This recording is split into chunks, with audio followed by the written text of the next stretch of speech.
మన ఇద్దరికి బాగా ఏజ్ గ్యాప్.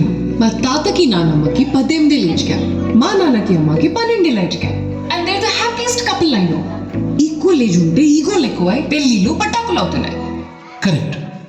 సో ఈ ఏజ్ గ్యాప్ టెక్నిక్ ట్రై చేద్దామా? భార్య తప్పు చేస్తే చిన్న పిల్ల కదా అని భర్త వదిలేస్తాడు. భార్య కోపం వస్తే పెద్దోడు కదా అని రెస్పెక్ట్ తో ఆగిపోతుంది. సూపర్ కదా.